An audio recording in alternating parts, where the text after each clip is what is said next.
Hello and welcome to another jungle coaching, and in this one we have a Diamond Kha'Zix versus a Diamond Vi, focusing on the Vi, of course, PTA rune set. And that's interesting. I can't say I've ever covered a PTA Vi in any of these coachings or gameplays over the years. Conquer and Hail Blades are the trade-offs. However, if you want amp damage and 3 consecutive auto attacks to give yourself a PTA prog, we will see the damage at the end of the game and see if it was maybe a worthy choice. Ruminate on that as we focus on our first clears. Gragas against Riven in the top lane.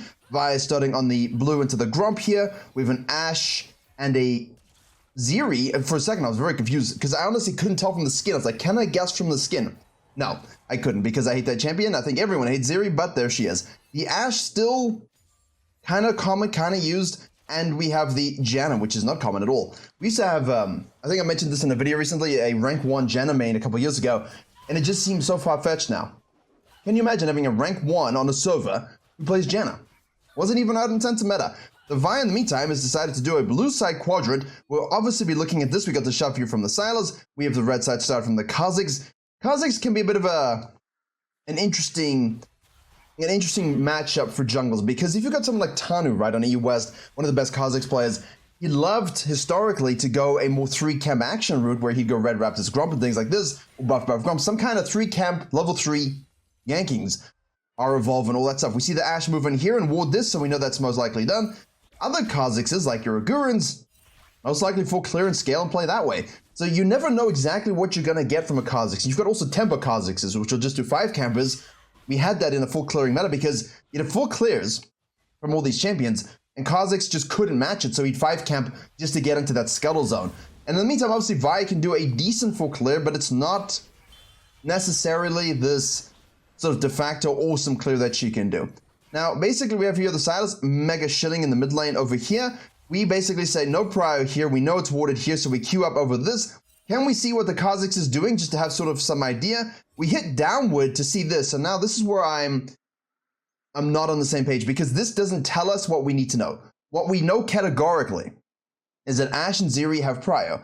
What we know categorically is that it looked like she moved up and warded earlier, so I'm going to assume that this is warded, right? Now, obviously, she just freshly placed it, but I'm going to assume that it's warded based upon this sort of movement early, especially in-game. So basically, you don't go this way for the gank, you don't go this way for the scuttle, you'll die. So we move back up, queuing through the wall to maximize speed. We know that Ashe and Zeri can move up, and we know that it's warded in the try. Therefore, what don't we know? We don't know where the Kha'Zix is and what clear he did exactly. So it's best for us to hit it across the general mass of the river to gather that information. We see Katarina here as well. So hitting down to see the Ashe is great, but we don't see the Kha'Zix. So now he could be using this little fog. You see this fog of war thing with a mouse? I talked about this in the Vision Tricks video in 2018. Re-released a video last year and I was like, oh, I know everything. I mean, maybe you do, maybe you don't, but I did add a whole bunch of new Vision Tricks, but it was all about exploiting these sort of gaps around the map and these different zones that we have. A Kha'Zix could see the Ashe, gets hit by the Scry's Bloom, knows you're going to be going around to contest the Scuttle Crab, and because he knows he wasn't detected by it, he could just trap this, right? Not necessarily the Kha'Zix, not necessarily in the situation, not at level 3. You understand the general point. In these videos, we go into specifics, but we also talk generally because you want to apply this to your champion. And your champion might be saying, well, I'm level 4, I'm comfortable fighting the Vi, and I've already taken the Scuttle Crab, and I know she's coming, so I'm going to sit in this bush level 4, do the fisting. And you could do that. Like Set did that to a Hecarim on the gameplay channel. High Elo Set did exactly this unexpectedly, just killed the Hecarim, and Hecarim was like, excuse me? Because he wasn't thinking about these little pockets. So we go into the zone here, we see this. What should you do in these particular cases? We hit it, we see the Kha'Zix, then what? Can you do the scuttle? No. So are we going to waste time here? No. Why? Because as soon as we do that, we know the Ashe is going up because we did hit the Scry's Bloom. We know she's going to rise up, rise through the river Ashe. Kha'Zix is probably going to be like jumping in, and there's a Shimpo Katarina ready with the Flash Ignite Electrocute proc. So what do? We say, no thank you. Now, you can either base directly, buy a couple longies, and go topside and gank this one quickly while snacking this in the meantime. Or you can simply shadow across them. Do we want to shadow and be detected? Does it matter? I think you could leverage a bit of time saving just to cut back this way, snack this and gank top lane, but you lose the possibility of having a huge advantage over the Kha'Zix because it's a lot more time consuming, right? Versus taking the highway, being seen, taking this, he's going to trail you, there's nothing you can do about it, and then of course maybe we can gank the Riven. So that is a possibility, but at the very least I think we should know categorically, this is what I'm trying to avoid. You want to avoid parallel pathing. It's always about being ahead. Always, always, always. Now we're parallel. It's not good. Because now the Ashe is just going to roam with the Katarina. They have prior, they have prior. Can you do this? You know? You have to basically say, look, I trust myself to kill the Kha'Zix 1v1 before anyone rotates. Never going to happen. Never going to happen. So this is all avoidable. We straight up base here and respect that this is gone. This would be the Aguran move. And I covered this in the one of the main channel videos recently. There have been some good ones recently. Not a lot of views, but like really great breakdowns of the meta. And basically it's a Jarvan 4-1. And, you know, he would basically say, look, I full clear down. There was a Vi full clearing down. They met in the river. He had no prior. He just left. He just walked away in vision, said, I'm going to this one. Don't care. Because the Vi would have to spend time taking this. And he knew that. In the other example, what he did was he went down to this bottom side crab after full clearing, but he knew the enemy jungler was going to be here, left this crab on the map just so he could base. It was like 310 or something like this, and he based because he's like, I'm not waiting 20 seconds for the scuttle crab. I'm going to go back to base and straight up go and test this one. Because I know that guy's going to be slow because of the events of level 1. So thinking about scuttle crab in terms of push and pull, in terms of your own strategy is absolutely insane in terms of survivability and snowballing oneself. Now we have the Ashe just basically boop, boop, boop. I mean, only in Diamond would an Ashe support be able to proactively rotate from bot to mid to top and get off all the ganks and cut off the enemy jungler. This is now the downside of this particular strategy, but we have itemization advantage. So can we win this? Can we get the smite? Yes. Can we beat him 1v1? That's always a decision here. The Kha'Zix basically over-aggressive, 100%. The Kha'Zix knows the Vi is going to be coming out of base to the tier 2 Gromp going down again. He knows. The Vi knows that the Kha'Zix has a possibility of being in the zone. Will he invade? If he does, kind of dumb. Right? So in this case, fine. We do this, we don't care, we don't worry about the Kha'Zix. Now he bases. We see this. We know he started topside and went down. If you see this dude on this Scuttle Crab with 16 CS, I don't know what you're doing. That's the question. That's the question. You expect a Kha'Zix at that point to be full clearing. Let's have a look, actually. I'm really curious about the Kha'Zix here. Okay, so he's going to do this. There we go. Well, 8 times it very quickly. Because I'm sort of confused as to why it took him so long to necessarily show on the map. He does this, right? What's he waiting for? See, we saw him move up, so we anticipated it's warded, which is actually doing is checking for, like, he's just anticipating the Vi gank. He's just anticipating the Vi gank. It's a little bit not so good, no? Okay, where are we? Here we go. Yeah, wild. Wild, wild, wild. Even in Diamond, as I was saying, as we catch up here, you can see that there's such a notable issue when it comes to tracking and everything like that.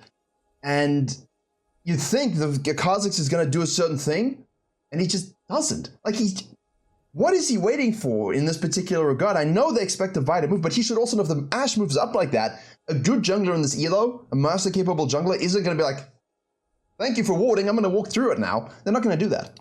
Obviously, then we have the secondary strategies of dying on the crab, which don't ever do. And now we know the Kha'Zix is going to reset. We know he went top down. We know he had 16 CS, right? We know he's got the Wolves tier 1, Gromp tier 1. Does the Kha'Zix coin flip tier 2 Krugs and tier 2 Raptors? Or does the Kha'Zix go down and coin flip tier 1 Wolves and tier 1 Gromp again, bottom lane? Or does he kind of cut into a 3 slice where he skips the Krugs, goes Raptors, Wolves, Gromp? If he wants to skip a slice and he does Raptors, Wolves, Gromp, he could run into you there. So you have to be aware of this possibility. So now we cut across the mid lane here to avoid being seen as much as possible. So we can basically say, look, I stole your Raptors.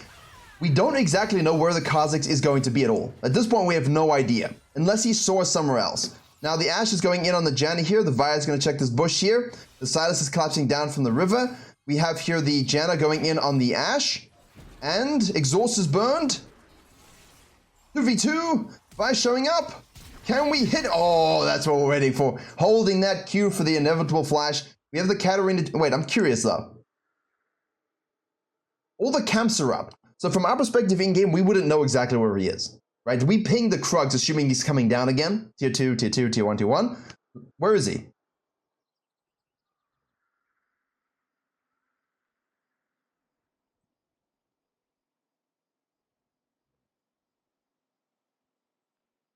I have no good explanation for this. Don't do this. So that basically means that the guy did a full camper, took this, invaded this, got chunked, went back to base, and moved through here into the zone? And took no other... Anyway, so the Vi makes a good rotational play. The Kha'Zix will get a free kill here, and everyone's going to be like, what on earth are you doing?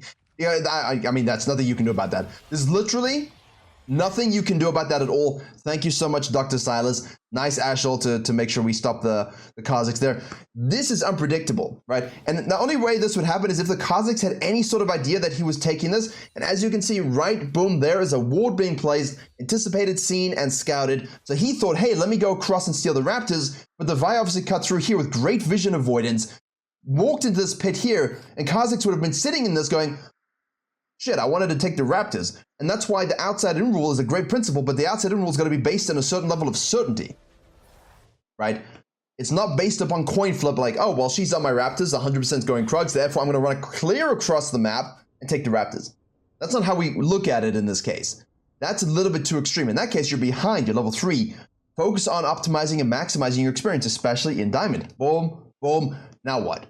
And if Vi does show up here, cool. Otherwise, you've got this, you're level 4, you're on your way to level 5, you walk in here, you see her, and this whole thing plays out differently. Obviously, we got a freebie, but there's nothing you can do as Vi there to anticipate that. That was very funny.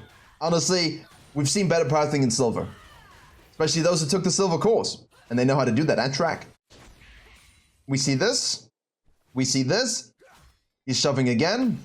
60 to 51. Take a look at the ADCs here. Gragas is going to go down and ward a little bit. We see the Kha'Zix. We should react and rotate. We are level 6. Assess in your mind, can we 2v2 straight up? Can we 2v2 well? We're going to try going on the Kha'Zix here, and we should be able to snag the kill. Nicely done. The Riven does her best, but it's not enough.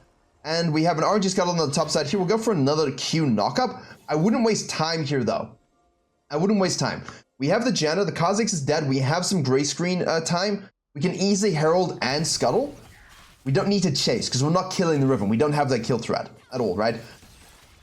Chains. Katarina. Silas Katarina. Janna. Ignite. Ash. Chains. Wave. And nobody dies. And then so the Vi says, okay, I'm gonna snack this. Now, based upon the tendency of the Kha'Zix here and tracking his CS, I'm probably thinking, does he just show up here and try and kill me? Oh, and then I see this, I'm like, okay. Because this guy's pathing is random. I love this ward here, so good for bad junglers. And yes, it does work in Diamond. It works in any elo. This ward here is super, super good, this control ward. You get a lot of free info, and even if you get it once, if I'm doing Herald, and this whole side is up, and I don't know where he is because he's coin flipping his direction, and he shows up here briefly, boom, it's a win for me, because I'll say, look, take the dragon. I'm gonna take all of these, dive your top lane, get all these plates, right? And you can change the nature of games just by that one detection point. So now we know he's on the dragon, we know that the bot lane can be there. Is it worth going to try and coin flip steal this? I don't think it is necessarily, and of course we go in here and Kha'Zix has decided, this is good by the Kha'Zix. This is good by the Kha'Zix, and the Vi's done this now twice. Basically, you're saying, oh, he's on the dragon. What was my first instinct? In that case, take the dragon, guy. I have it, enjoy. Because what I'm gonna do is take all your stuff and dive this. Now, obviously in this case, they're not up, but hey, I've got this one, I can fall back to this, I can do this. Our ADC's not in a position, our Silas is not reset. You know, it's not something you necessarily... You want to walk into a blind dark spot and fight a Kha'Zix with isolation damage and a Zeri with Prio and a Xayah's not in the picture, right? Risk assessment always in Diamond is the biggest thing. So those 2 deaths that we didn't need to have. 2 deaths we didn't need to have. No, don't. See, now you can see the uncertainty, right? Like, where do I go now? Do I go Grump Wolves? Do I go to Krugs? You know, I would just go back to base, I guess. You know, get the Black Cleaver. All of this is a waste of time. We've just lost over a minute, basically, of proactive and good map play. What could we have done here? Well, if I ult sub, we can just snack this baby and maybe do something bottom lane. If we honestly feel like bottom lane is doomed, we can do nothing, and we only have Krugs, then we know this is up, he's taking this, so why don't I just go and take these camps and maybe float into this with the Janna, who's roaming now. Sync up with your support in this elo. The supports, I can say this because I played support many times. Actually, I split my time between jungle and support at all levels. But, you know, when I want to make this play, and it's good for me to do so, and I know these camps up because I'm jungle tracking at the same time, I want to go make these plays. And so if you're waffling here, backing here, and now I'm here and you're back in your jungle, it sucks. But if we were together, we could actually do that and trap the Kha'Zix in reverse. And then what we would do is we kill the Kha'Zix, take his camps, and then go top lane from this angle, 3v1, get the kill, activate the Herald, snack the whole turret, elevate the game state, push another one, right? And Gragas here is not in a position, obviously, just given the nature of the wave state. And yeah, this is definitely some dead time. Definitely some dead time in the early game. It's going to cost us. Now they know where we are. I know the Jan is super, the Riven's super low, but where's Kha'Zix now? If he did this and fell back to this, is he going to keep sequencing and have no cash money spent? Or is he going to go back to base and come back with a black Cleaver? He will not go under Korean one-trick builds. No. This player is confusing me. Very much so. We do activate the Herald. We do get some plates. We force everyone to go here. Now we're forced to Shadow just so our team don't die, which is great because there's nothing else for us to do. There's nothing else for him to do. We do have the lead, 71 to 65, but he's 2-1-2 and 1-1. Both our deaths are caused by our decisions, our inactive and bad decisions, basically. And the Kha'Zix did some random stuff and got free kill here, so we're not going to include that, but yeah. Riven again is a tough cookie to crack without ultimate. You know, we need the Gragas to hit his body slam. We need him to hit the exploding cast. We need to have the ultimate 19 seconds. You can see there's an uncertainty about where to path. And in Diamond, you need to eliminate all uncertainty. Now, your certainty doesn't have to be Challenger perfect. It just has to be certain. You need to have the courage of your pathing convictions in Diamond. End of story. I am going to this side because I want to accomplish this. I think the jungler is going to do that. If he doesn't, fine, then that is available for me to take away from him. It has to be very, very, very specific. Because good junglers who are Master plus Bound will be playing that way. And every mistake you make, they will drastically and severely punish you. Not giving up the scuttle, not hitting the Sky's Bloom in the right place, going parallel and recognizing you just had to leave it. Potentially even just advance backing here just to get this and get the top lane first, creating the distance between you and the jungler. All of these things add together, right? Contesting a blind, just walking the fog of war. Because you thought, hey, this Kha'Zix is on the dragon. But what if he was trapping you? So now we're going in here. We do have the Katarina from the side, who does hit the Chains of Destiny. We're going to be forced to flash ult here. We have the Xayah trying. The Katarina's going to show up now. We need to make sure we have some damage interruption, but we do not because we used it all to kill the Ashe, which I understand. She's a very frustrating champion to play with, but Katarina overcommits once more, and Silas says, hey, oh, hey. And now the Zeri's running. Janice says, Flash, Insect Gaming. Insect. I said insect. Kha'Zix, goddammit, Insect Gaming. Yeah, well, that was a lot of overcommit for not a lot of fun, to be honest. Ooh, a little bit of a dash there. Riven top lane here. Gragi Ice is dead. We're dead too. 1-3-2. Like, the game's been busy, but we're 1-3-2. The game has been busy, but at 15 minutes, we're 1-3-2. And the Kha'Zix with horrific pathing is 3-1-2. You know what I mean? So in this elo, you have to be able to punish players like the Kha'Zix, and you don't do it by necessarily counter ganking, right? Because how can you counter gank such randomness? Oftentimes just by making the strategically correct play or the right play in every moment that as far as you can determine. And if he makes the wrong plays, he'll just be punished inherently, right? Now, you can Flame Horizon anyone in Diamond. Made that video on the main channel yesterday. You can Flame Horizon anyone in Diamond. You can Flame Horizon anyone in any elo in the entire game if you do it correctly. Obviously, it is extraordinarily difficult to do it in Grandmaster and Challenger. Probably the cutoff there is Master because, you know, meta picks and quality of players and the gap is significantly closer pilot-wise. Ha-ha! Well, we'll take this objective hopefully before they rotate, but you see, look, watch. Where's he going? Okay, he's going to the bottom side. Cool. Why? Because he wants this. Okay, so what can I do about this? Hopefully snack this up. Can we blow open mid lane? This tower is going to fall and he's going to do the dragon, or at least think about the dragon. Probably this, maybe sneak the dragon. Don't know exactly at this particular stage what he's going to look for, but I don't like being on the weak side here, holding a turret that is inevitably going to die. When we know the Kha'Zix is going down, we know we have the advantage currently as a team from numbers, and the Zeri just shoves and kites down ahead of us. Now because we held the wave, now we have a numbers disadvantage. Graga shows up, but we're topside. So in this particular case, will your team still learn to kind of back off these fights? No, they'll take these fights even in the elo. So for me, it's like, okay, well, I took this. Can we activate and just shove this down for some kind of trampoline inner pressure? And then our whole team can basically say, aha, you're on the dragon. Oh, you're not. Okay, thanks for the dragon. And if they show up, then we make the fight, right? Excuse me. Sorry. Want to show you the good stuff? Right. Kha'Zix is now going in over here onto the Xayah. She will ult and try the root. Vi shows up with the ult of her own. TP is being committed. We're just going to run into 4 people. We're going to get that auto attack, make sure we get the kill. Double body slam casket smash. It's the inverse Hulk smash. It's Hulk smash, but if Hulk was retired and Fat Thor. I would have watched that. That sounds like a good Sunday special. What if Hulk was like, what if they were together? Like, I'd watch that movie. Okay, so we have, that's special, not a movie. No one wants to watch that movie. But Gragas, look at his survivability. That champion is so strong. That champion is so strong, really. And Vi's just kind of shadowing. Like, I'm not a huge fan of these Black Cleaver rushes. Like, I get it, right? But I'm not a huge fan of these pro play builds, Clash, Flex 5 builds being used in solo queue. It's just not something that I necessarily always think we need to go for. Like, if you're still going some sort of Ghost Blade, Serrated Dirk, Lethality item first into your Divine Sunderer, let's just say, Trinity Force feels kind of average this year on pretty much every champion, I think. You know, I would see that as I like solo queue build. So don't do a pro play and organize, but really good for solo queue. And then you can go Black Cleaver afterwards, right? Just having that damage spike, the first 8 minutes of the game is so damn important. And a Lethality Serrated Dirk Vi who's snowballing the game in the first 8 minutes, taking high quality decisions. Strong, right? You snowball much better than you would necessarily going with the Cleaver. But it's still good, right? I'm not saying it's bad. It's still good. Flash Q doesn't quite hit pixel perfect, not in the... Okay, well, we killed her anyway. Didn't even get the words out of my mouth. We were not pixel perfect on the Flash Q. There we go. But she dies. Fortunately, it's a Zeri with a Vi. So, I mean, if we're mimicking pro play, it's pretty good solution. We'll activate this now. Obviously, I don't like that we're not really using that for like a hardcore push.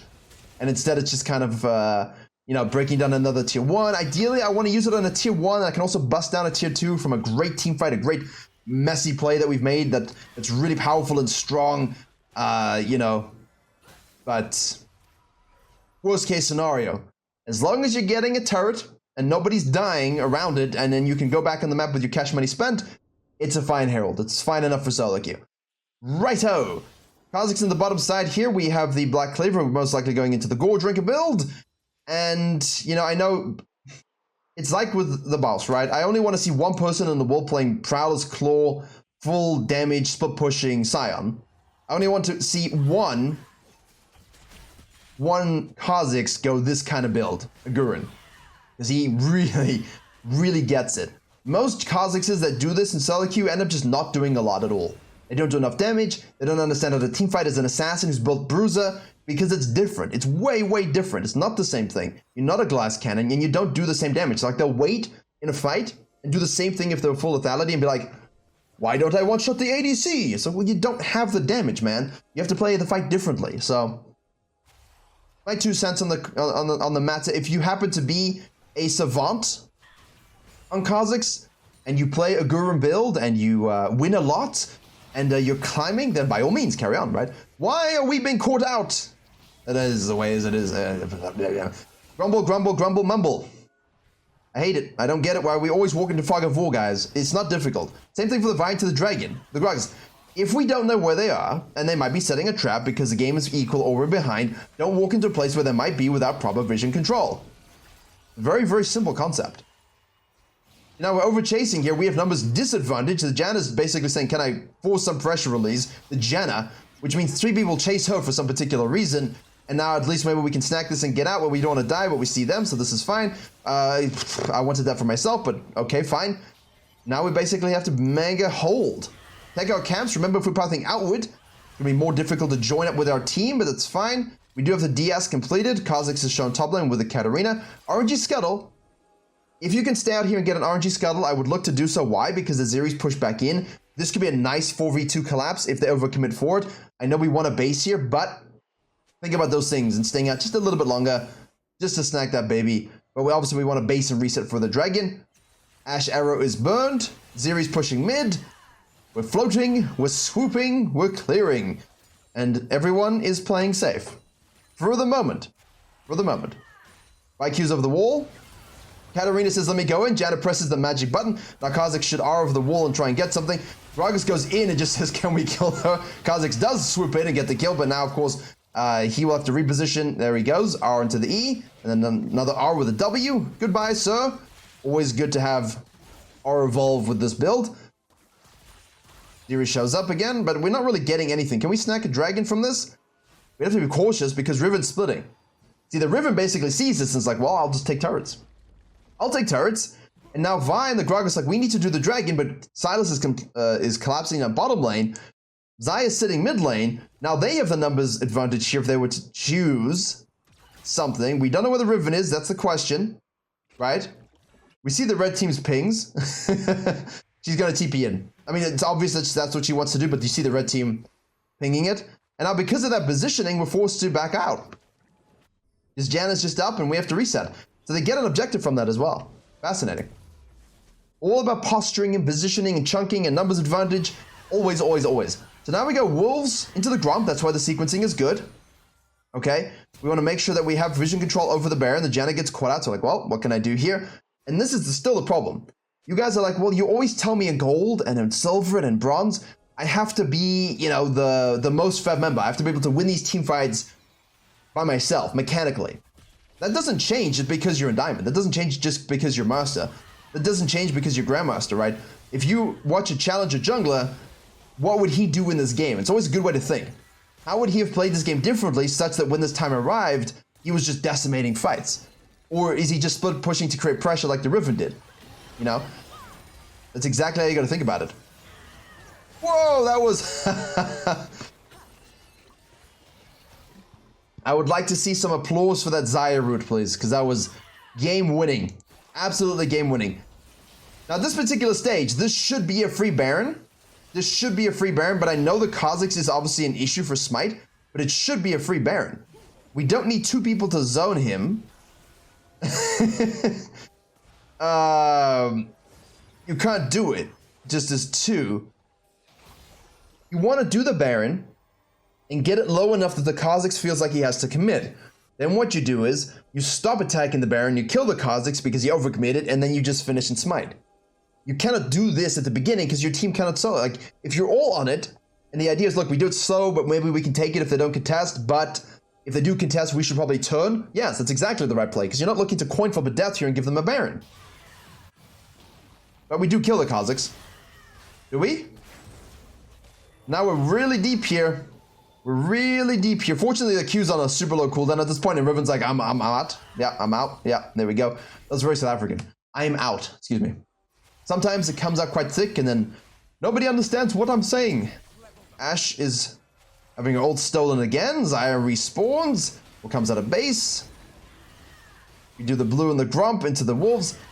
And, yeah. Yeah. Interesting, huh? I mean, not really, but let's see what we can do here. Vi leaves the base. Ashe arrows cross map again. It's just posturing. It's posturing. Not. It's a Katarina, guys. It's got an instantaneous blink. Wait for your numbers advantage here. We need to make one pick. Let's see what we can do. Yeah, Ashe is out of position. Ziri's out of position. Riven's in the bottom lane. Can we pull the trigger on something here? We do have a bit of positional advantage here over the Ashe, and no one can... Janna runs away instead of sticking to it, but the Ashe didn't stick with her team. Immediately gets blown up. Perfect trigger pull. Very, very nice. Hey, now we want to bait this. We want to do this and bait this now. We have numbers advantage. Someone can definitely hold this. If the Silas can kill her 1v1, it's perfect. And if he has TP, he can TP into this. GG. Should be. There we go. Well done. We're running it quickly because obviously there's no need to make it slow. Now they're forced to give it. Fortunately, we got that Ocean Dragon, which means the Soul Point isn't a threat for us at this stage, and we can afford to trade the Baron for the Dragon, which is what it looks like we're doing. Okay. We can try and contest and have a look. Obviously, that's the right thing. But remember, Riven will be up at this stage. Well, so, excuse me, 5 seconds. Not right now, but yeah, this is it. Riven's up in 1. Now she has TP, so we need to make sure that we make the pick before the Riven makes the TP, and we don't overcommit. So again, very, very, very, very good trigger pull. Don't overcommit now. Gotta play this right. Silas is out of position. Keep the Xayah alive. Peel on the Kha'Zix. Good. Nice route again by the Xayah. And now we can stick Chase down with the next Q. There. Oof, okay, well, don't hit the Q. Zone with the Q. Well done. Perfect example of how to play to win condition. and how to play patiently. Perfect. And from this, look at this. Look at this. Look at this. We just bust open the base. We literally just bust open the base. Obviously, people overcommit and die, which is the absolute classic case. I don't think we need to see that. You all are aware of why and how that happens. Now we fall back and we take all of the blue side camps, and the game is just exploded open. All because of this. Looking for the Ashe, waiting for the pick, making the pick, forcing this. Do we have someone who can take this? Yes, cool. Kill TP, nice. Try and contest this. Realize that the Riven's up in 5 seconds with TP. Can we make another pick before she shows up? Yes, nice. And you consistently have numbers advantage. Now can we kill everybody 1v1? Yes. Nice. Very good. Perfect. Now obviously we're going to queue to reposition. We're level 18. This is exactly what we're looking to do, my friends. Nothing happens. We'll snack this baby. And now everyone should want to go to the bottom side here. And therein is the frustration. This Elo still has that problem. Where you should have a free win, and then instead they decide, no, I will not wait for the Vi, and I will die by myself. Nothing you do about it. Nothing at all. Riven catching a super wave. I mean, if you're strong enough here to make the pick, go for it, but now I would advise a little bit of caution. Right? This is just like Interstellar, except this is time to use caution. Yeah, so this is what you're looking for here, right? You see the Zeri bottom lane, you see someone ISO top lane. The Ashe arrow comes in and stuns it for about 200,000 years. Silas should have an Ashe arrow of his own. We're going to flash to reposition, that's perfect. The Silas hits his own Ashe arrow. We'll make sure he hits, whoa, max range chains. And then the Gragi says, yes, I kill, thank you very much. Great, perfect. Right, you're looking for the missed position always. Always, always, always. Baron's up, we fall back to the Baron. Do we have cash money to reset or we full build? Doesn't matter. So yeah, I really like the stopwatch, right? Because there's no need to go back to base. You could justify going back for a pot, but if your whole team's ready to go, go. They're trying to make a pick themselves, but the stopwatch is the thing that will prevent a coin flip death and a reverse end by them. So you kind of want to keep that in your pocket just in case you need it. You don't need more damage at this stage. So have a look at the PTA. 1600, so respectable, right? It's fascinating how total exposure damage 726 and total bonus damage dealt 891. So obviously way less than you would probably get from a Conqueror stacking, right?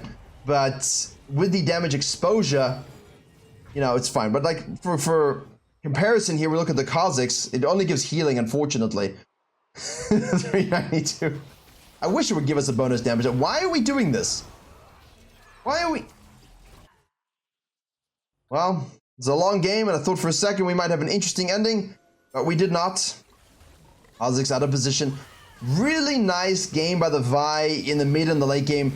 Good team fighting, good positioning, good trigger pulls, good healing. And I think it's important for me to give context here. This is a Diamond solo queue player, but a Master Tier Flex player.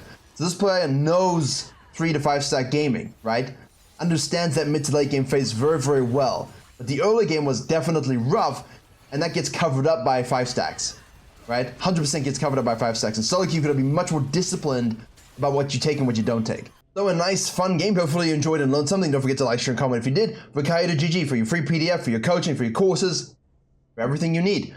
I'll see you all in the next coaching.